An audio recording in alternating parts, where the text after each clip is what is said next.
لرضا الله تعالى ولشفاعة رسوله وخليله وحبيبه محمد صلى الله عليه وسلم خاصة على ما نوينا وعلى ما نوى سلفنا الصالح وبنية أن الله تعالى يبلغ مقاصدنا ويسر أمورنا دنيانا وأخرانا ثم إلى حضرة من هدينا الفاتحة لهم وذكرنا أسماءه في هذا المجلس خصوصا جميع مؤلف كتبنا المخلصين ومشايخنا في الدين شيخ محمد علي الشافعي السنواني أصولهم وفروعهم من الله تعالى يتغشانا ويتغشاهم بالرحمة المغفرة. الفاتحة. أعوذ بالله من الشيطان الرجيم. الحمد لله رب العالمين. إياك نعبد وإياك نستعين صراط الذين أعوذ بالله من الشيطان الرجيم. بسم الله الرحمن الرحيم. قال الشيخ الإمام المؤلف رحمه الله تعالى وأدام النفع وببركة علومه في الدارين يا رب العالمين ويا مجيب السائلين. فوقع لي gitu ya. Habis itu ayyakuna kitab al-Bukhari likaunihi min as-sahihah fawaqa'a maka jatuh mana atau memutuskan li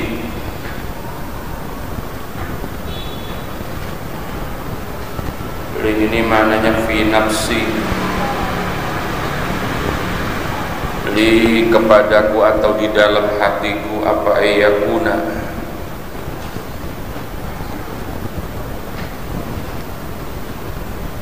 bahwa adalah kitab, lebih tepatnya al-kitabul akhidhu minhu, kitab yang aku ambil, yaitu kitab al-Bukhari, kitab hadis Imam Bukhari. Apa alasan beliau memutuskan menukil dari kitab hadis Bukhari likaunihi? Ini alasannya, karena adalah kitabul Bukhari yaitu min as-sahihah, setengah dari sepaling sahihnya kitab al-Bukhari. Alasan kedua walikaunihi, dan karena bukan cuman kitabnya tapi penyusunnya. Walikaunihi, dan karenanya al-Bukhari rahimahu, semoga jumlah du'aiyah merahmati akan Imam Bukhari. Siapa? Allah Ta'ala.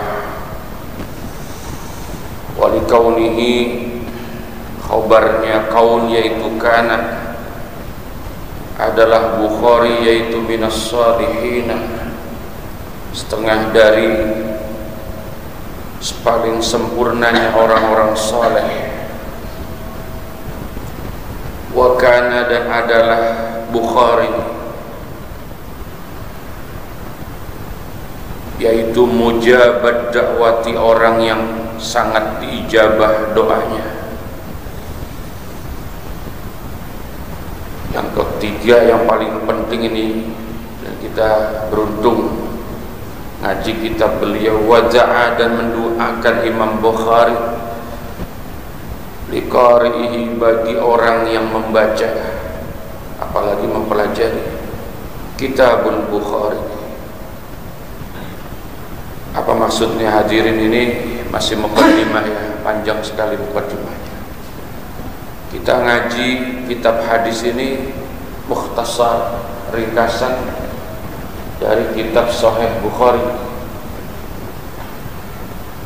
Sewaktu Syekh Ali Sanwani mau menulis kitab hadis, beliau itu kesulitan karena banyak sekali kitab hadis. Akhirnya setelah beliau timbang-timbang, beliau putuskan ada kitab yang sangat populer di masa itu. Kitab apa itu? Kitab hadisnya Imam Bukhari. Akhirnya fawaqa'a li ayyakuna kitab al-Bukhari. Akhirnya di dalam hati saya putuskan saya ambil sebagai rujukan adalah kitab Imam Bukhari. Apa alasan beliau? Yang pertama karena memang sepaling sahihnya kitab hadis ya tidak lain adalah kitab Bukhari. Nomor satu lah kalau bicara kitab-kitab hadis, yang nomor satu kitab Bukhari, terus kitab Imam Muslim dan seterusnya. Yang kedua karena memang sosok Imam Bukhari-nya itu. Imam Bukhari itu nama lengkapnya Muhammad bin Ismail bin Ibrahim bin Mughirah, panjang sekali. Lah Bukhari-nya nggak disebut. Hah? Nama lengkapnya siapa? Muhammad bin Ismail bin Ibrahim bin Mughirah. Masih panjang tuh kalau saya mau terusin, dia cukup segitu. Lah Al-Bukhari-nya dari mana Ustaz? Al-Bukhari itu ada ya nisbah Bukhari. Nisbah itu disandarkan atau dinisbahkan kepada tanah kelahirannya. Kayak saya ya Abdullah Al-Batawi, berarti orang apa? Walaupun KW Betawi separuh, Sunda separuh. Lah beliau itu Bukhari itu Bukhara itu nama distrik di Tajikistan Tajikistan, bukan Uzbekistan. Jadi salah satu pecahan Uni Soviet yang kita artinya ya cukup bengong lah. Nah, ini kitab nomor 2 setelah Al-Quran ternyata yang nyusun orang Eropa. Ya, kita pikir orang Arab, ternyata orang apa?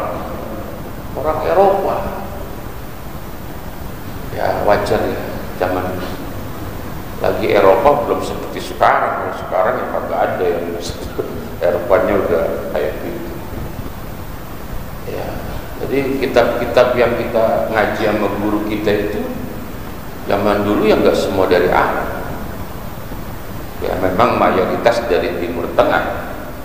Nah, kali ini yang kita pelajari kitabnya langsung dari mana? Eropa, bukan. Bahkan kalau ngaji fikih itu kebanyakan ulama kita mengutipnya dari India, daerah Malabar. Syekh Zainuddin Ibnu Abdul Aziz Al-Malaybari. Malabar itu nama distrik di India. Alasan kedua karena sosok Imam Bukhari-nya, kenapa beliau memilih akhidul kitab. Jadi kitab yang diambil itu kitab Imam Bukhari. Kasarnya ngomong kitab Mukhtasar Abi Jam, ringkasan dari hadis-hadis Bukhari. Yang ketiga, kana minas salihin. Nah, ini harus didekati dengan penjelasan yang lebih sempurna ya. Ail kamilina fis shalah. Jadi beliau itu orang-orang yang kamilina fis shalah, orang-orang yang sangat sempurna kesolehannya. Bukan minas sholihin, termasuk orang soleh itu ya maklum kan. Tapi kita harus terjemahkan sebagai orang-orang yang as-salihin al-kamilin, orang-orang yang kesolehannya sempurna. Wa kana mujabad da'wati. Jadi di zaman beliau menyusun kitab Mukhtasar Abi Jamrah itu sering mendengar bagaimana Imam Bukhari itu termasuk orang yang sejarah hidupnya tercatat lengkap Dan seringkali beliau itu ketika dihadapkan oleh banyak masalah, beliau berdoa mengangkat tangan kepada Allah, langsung dijabah. Nah, itu hebatnya Imam Bukhari. Maka akhirnya dikatakan wa kana mujabad da'wah. Untungnya kita termasuk bagian dari orang yang ngaji kitab ini. Karena apa? Yang keempat, wada'a liqari'i. Sebagai, saya harus ijazahkan Bapak lah. Bapak itu insya Allah muridnya Imam Bukhari, mudah-mudahan ya. Oh, enggak semangat nih saya doain.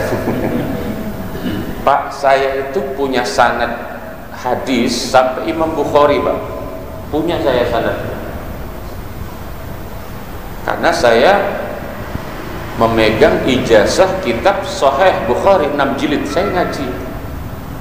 Nah, saya ngaji kitab apa? Sahih Bukhari. Hanya memang sepanjang sejarah hidup saya belum pernah ngaji kitab apa? Fathul Bari. Kalau ngaji itu saya bisa 30 tahun baru selesai. Kalau ngaji kitabnya apa? Fathul Bari, sebab ada 23 jilid. Bisa nggak kawin-kawin saya.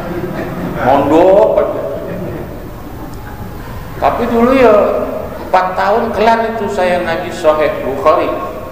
3 tahun ya kelar ngaji Sahih Muslim. Ya biar jelek-jelek ini pernah hatam lah kedua kitab besar itu, Sahih Bukhari dengan ya Bapak ya insyaallah lah dapat itu kalau ngaji itu.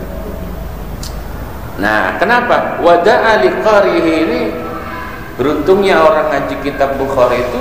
Karena Imam Bukhari itu selalu mendoakan orang-orang yang membaca kitab-kitab wada'a liqarihi. Kita bisa bayangin seorang ulama sekelas Imam Bukhari yang doanya sangat mustajab, itu kok yang doain kita ya? Itu kan ya bejo banget, kita beruntung sekali ya. Sehingga di zaman itu, di zaman penyusun Mukhtasar Abi Ja'far, ketika beliau bertanya sama ulama, siapa kitab hadis, siapa hadis ahli hadis yang paling hebat kemuliaan, pasti jawabannya Imam Bukhari. Kita lanjut. Waqad qala, dan benar-benar telah berkata atau mengatakan lebih tepatnya, li kepadaku siapa man orang laki itu yang menjumpai aku akan man tadi. Awas, ada 2 man awal sama man sani. Bayannya man minal qudati, dari kalangan para qadi. Alladzina, rupanya orang-orang kanat yang adalah, yaitu lahum bagi mereka qudat apa al-ma'rifatu. Saya maknain ma'rifah itu di sini orang-orang yang apa? Alim, ai bi ulumil hadis. Harus dikasih penjelasan. Al-ma'rifatu orang-orang yang apa? Alim, ai bi ulumil hadis. Orang-orang yang sangat ma'rifah dengan ilmu warruhlatu, boleh warruhullati ya. Ruhullatu mestinya kan atopnya ke al-ma'rifah. Dan orang-orang ma'rufullah itu apa maknanya ini? Ya Allah, saya enggak ada maknanya.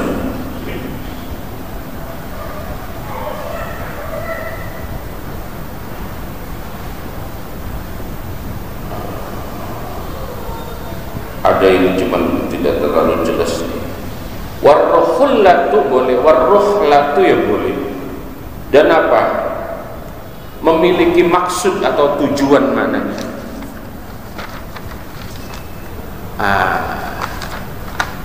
Waqad qala liman, atau apa ta'alluqnya man laki itu amman, man yang kedua dari orang laki yang menjumpai siapa? Man awal, man laki itu minas sadati, hal kanan daripada pemimpin al-mukirri yang menetapkan siapa? As-sadat lahum baginya apa? As-sadat bil fadli, dengan keutamaan wa qad qala makul kaulnya inna kitabahu, akan ucapan inna kitabahu. Inna kitabahu, sesungguhnya kitab Imam Bukhari, yaitu kitab quri'a yang apabila dibaca ia kitab atau ya boleh. Nggak enak. Saya ulang. Nggak enak ini. Saya ulangi. Inna kitabahu, sesungguhnya kitab Imam Bukhari, yaitu quri'a, maknya nafi, jangan mausul, nggak enak. Yaitu quri'a, tidak dibaca ia kitab fi waqti syiddatin, pada waktu pagebluk. Tahu pagebluk gak Pak? Pagebluk itu apa ya? Wabah yang sangat kayak corona kemarin. Itu corona itu namanya pagebluk kata orang Jawa. Jadi apa ya pagebluk itu ya? Pokoknya taun lah. Taun apa? Penyakit yang menular. Lah itu namanya orang Jawa bilangnya pagebluk. Yang orang Jawa paham nggak itu pagebluk? Enggak tuh, ini Jawanya KW.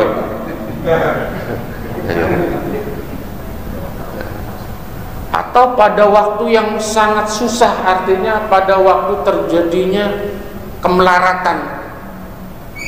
Soro di kampung yang terjadi apa? Paceklik lah kan itu. Inna kitabahu ma quri'a fi waqti syiddatin illa karena ada ilahnya gitu. Illa furrijat, kecuali ya Allah ya Karim, furrijat ay uzilat, mana kecuali dihilangkan ia syiddah. Wala rukiba, nggak boleh main-main, dan tidaklah apa dibawa apa bihi, atau dibawa berkendara apa bihi kita fi markabin, pada markab dimana safinah, pada perahu, faghariqat, maka tenggelam ia markab, waktu di zaman dulu.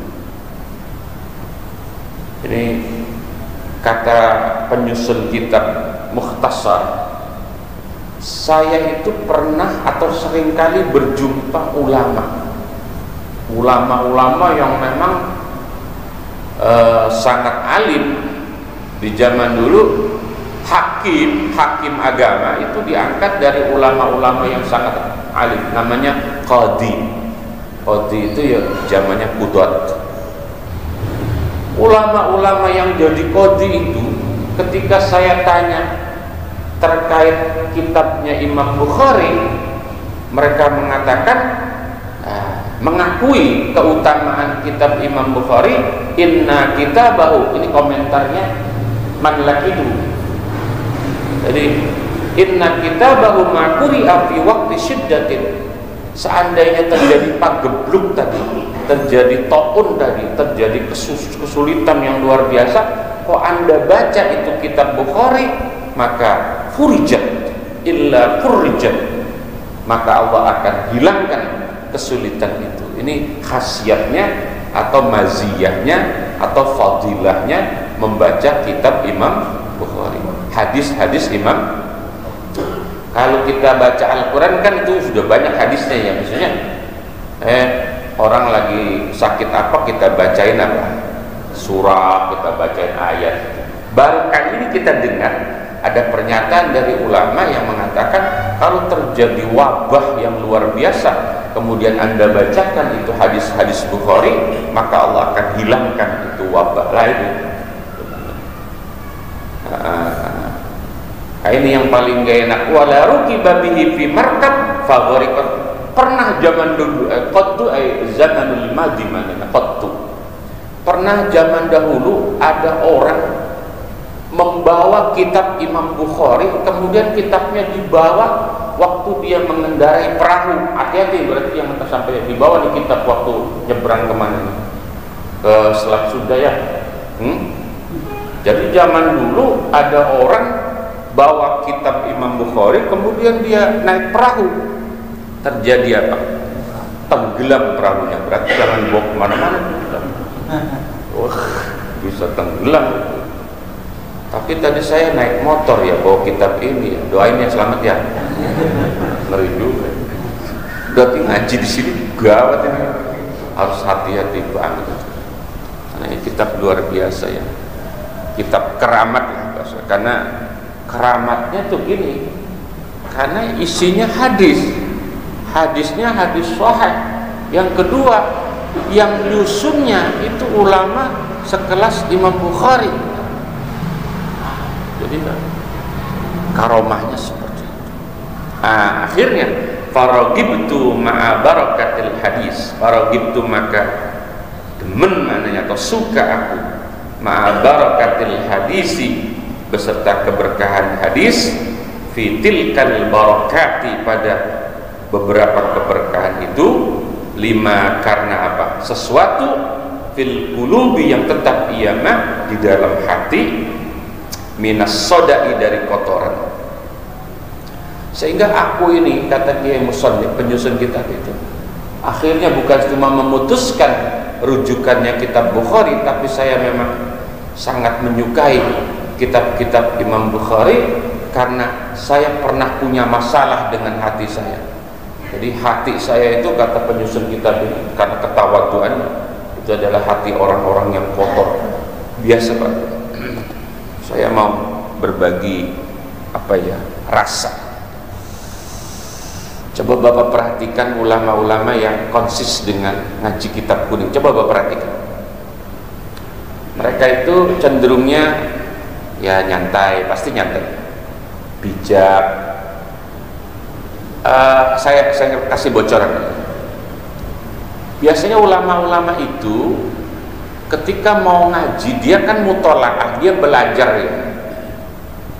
Nah, sebelum disampaikan ke jamaah dia pelajari dulu. Kemudian dibacain Fatihah kepada penyusun kitab. Selalu ulama yang membaca kitab kuning itu selalu ditegur oleh penyusun kitab. Bayangin, ulama sekelas Syekh Ali As-Sanwani yang menyusun kitab Mukhtasar ini begitu tawaduknya, Masya Allah. Jadi beliau penyusun kitab ini merasa hatinya kotor. Loh, kalau beliau yang alim saja merasa hatinya kotor, lah saya ini siapa? Itu seringkali Pak, seringkali kita kalau mutalaah kitab-kitab kuning ini selalu dihadapkan oleh ketawaduan ulama-ulama. Dan mau nggak mau yang baca ya harus ngikut. Memang saya kasih tahu aja. Pengajian yang ada kitab kuning itu biasanya kurang populer karena cenderung kampungan, norak ya. Ya ustadznya norak juga lagi, pas ngajinya norak, ustadznya norak. Ya untungnya ustadznya cuek aja kan, biarinlah norak nggak apa-apa. Ya memang sudah begitu karakter. Ya Allah. Karena yang diharapkan dari mengaji kitab ini adalah keberkahan. Dan saya selalu berharap satu saat ketika saya mati nanti di dalam kubur itu, ulama-ulama yang kitabnya saya baca itu akan nolongin saya, minta kepada Allah, karena selama di dunia dia pernah nyampein isi kitabnya kepada masyarakat. Itu baru dikubur, belum nanti di padang mahsyar. Karena ulama-ulama yang kitabnya kita baca ini punya hubungan sangat dekat dengan Rasulullah SAW. Jadi jalurnya begitu sangat jelas. Itulah ya. Kalau motonya santri Ploso itu, aku ora boyong lek durung entok ladzatul mutalaah. Saya itu tidak akan boyong itu apa ya? Berhenti mondok sampai saya merasakan lezatnya mutalaah. Bayangin loh, mutalaah kitab itu lezat. Lezat itu ya, sate padang itu lezat. Berarti kelezatan kenikmatan mutalaah kitab itu mengalahkan kenikmatan yang lain. lezat banget memang. Enak. Ya baru-baru sih ya gurih-gurihnya yang kita rasanya otak tapi karena udah terbiasa akhirnya lezat. Karena setiap ibarat itu ketemu masalah baru, ketemu hikmah baru, ketemu nasihat baru, yang setiap waktu diri kita dinasehatin terus sama penyusun gitu. Ya mudah-mudahan sih ya sampai mati nih, insya Allah Bapak nggak melihat saya sebagai orang yang sombong itu, mudah-mudahan ya sampai saya mati, insya Allah Bapak tidak menjumpai saya sebagai orang yang sombong, insya Allah itu. Karena apa? Setiap hari digaplokin sama penyusun kita ya, insya Allah sampai mati lah, insya Allah mudah-mudahan tidak sombong, tidak riak, tidak ujub. Ya karena memang harapan saya tinggal ridho guru sih. Ridho guru ya ridhonya apa? Allah. Karena guru itu adalah orang tua. Ini memang dalam. Saya waktu baca lima fil qulub minas sada. Yo Allah, kayak musallim apa kayak gitu ngomong. Terus apa? Fala'allahu beliau mendoakan kita semuanya. Fala'allahu mudah-mudahan sya'an bifadlillahi dengan anugerah Allah, yaitu ayyak syifa. Boleh Bapak aminkan bahwa membuka siapa Allah amma dari apapun biha yang ada di dalam qulub. Semoga Allah jernihkan hati kita, Allah buang penyakit jahat di dalam hati. Itu maknanya apa? Ayyak syifa amma biha. Semoga ya hati kita yang selama ini buruk itu menjadi baik, yang selama ini kotor menjadi bersih. Itu doanya kayak besar. Terus apa? Wa ayyufarrija syadidal ahwa, masya Allah, allati tarakamat alaiha. Apa itu dikatakan? Wa ayyufarrija. Ini saya ngajinya ngikut-ngikut kiai saya nih, yang ngaji Kiai Muhtaram Pekalongan. Kayak waktu ngaji tahun 92 sama Kiai Muhtaram. Itu gaya pengaji begini sama. Kiai saya dari Pekalongan. Masih ada orang masih ada. Wa ayyufarrija, dan bahwa membuka siapa Allah. Kok membuka ya maknanya? Kok salah. Wa ayyufarrija, sebentar Pak, jangan dimaknain dulu. Ya Allah, apa Pak maknanya? Meluaskan. Tapi maknanya membuka juga. Wa ayyufarrija, dan bahwa membuka atau meluaskan siapa Allah syadidal ahwa'i, akan nafsu yang banget, allati rupanya nafsu tarokamat yang banyak, ya ahwa alaiha atasnya qulub. Maknanya gini, semoga nafsu-nafsu jahat itu dihilangkan. Berarti yufarrija menghilangkan mana? Menghilangkan nafsu-nafsu jahat yang begitu banyak yang ada di dalam hati. Nafsu ingin jelekin orang, nafsu ingin sombong, nafsu ingin nafsu-nafsu yang jelek itu semoga dihilangkan oleh Allah. Itu doanya kayak pesan yang seperti ini. Kita manain ayyufarrija ini maknanya menghilangkan saja biar pas. Sebentar ya Pak, biar sabar nih, muqaddimahnya harus dibaca biar berkah ya. Kalau diloncatin ya bisa sebetulnya ini, cuman kurang berkah ya. Wala'alla, betul ya. Wala'alla selanjutnya. Wala'alla, dan mudah-mudahan sya'an itu berarti isimnya la'alla ya. Yaitu ya Allah ya Karim,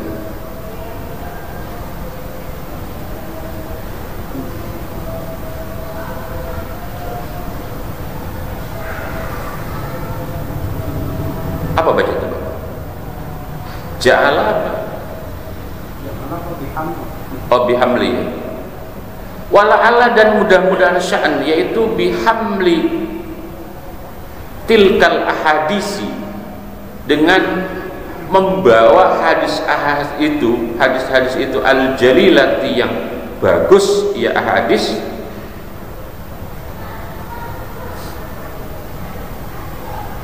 ya Allah, takfa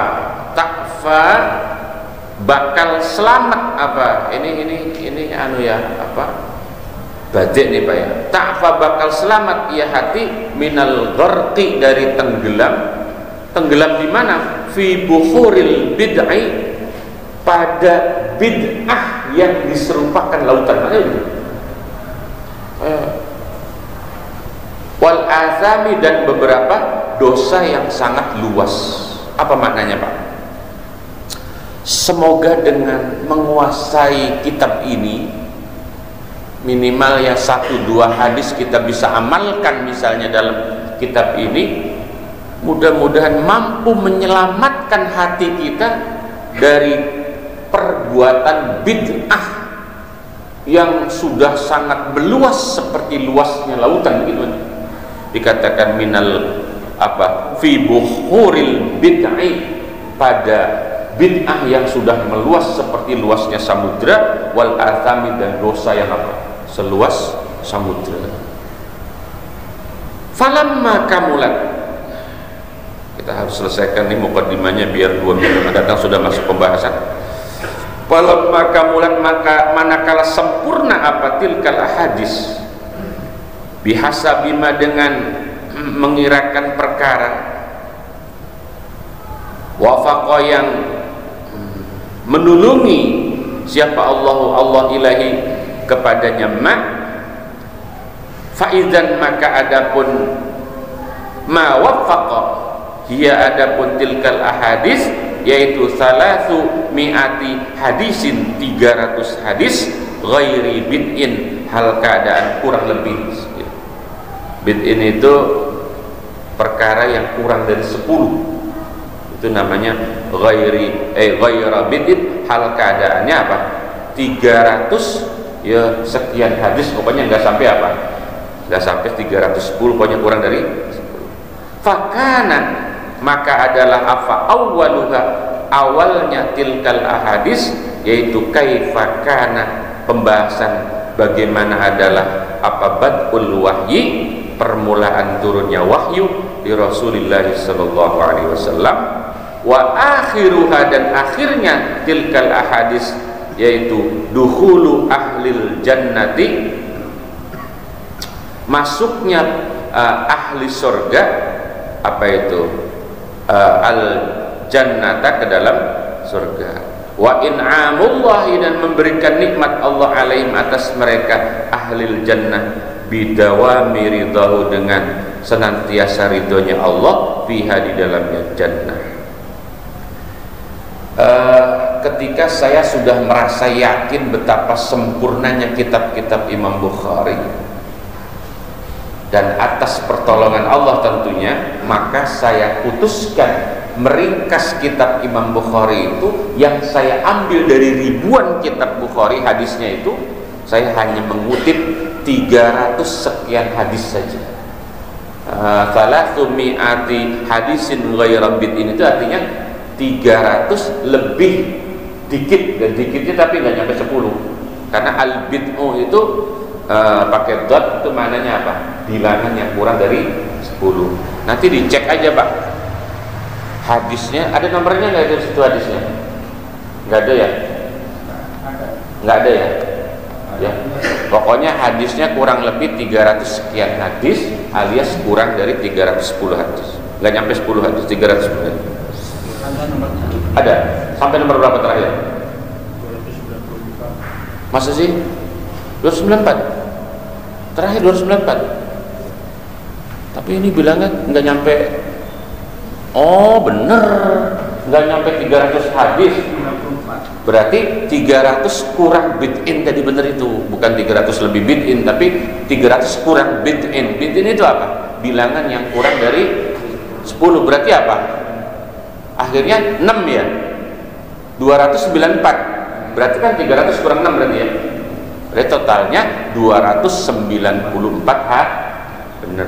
Jadi Bapak kasih dalam kurung saja di situ. apa itu namanya, salah sumiati hadisin goyerbiin, dalam kurung apa, 294 hadis. Apa yang kita bahas dari hadis pertama?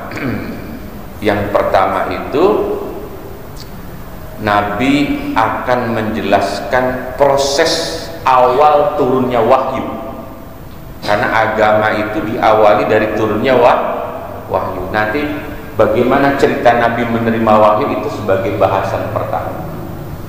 Kita ya sama, awalnya kita mendapat hidayah, diajarkan agama oleh orang tua.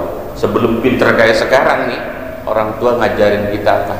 Ya, agama secara apa itu namanya, simple. Jangan makan pakai tangan kanan, nah itu sudah mulai ngajarin agama.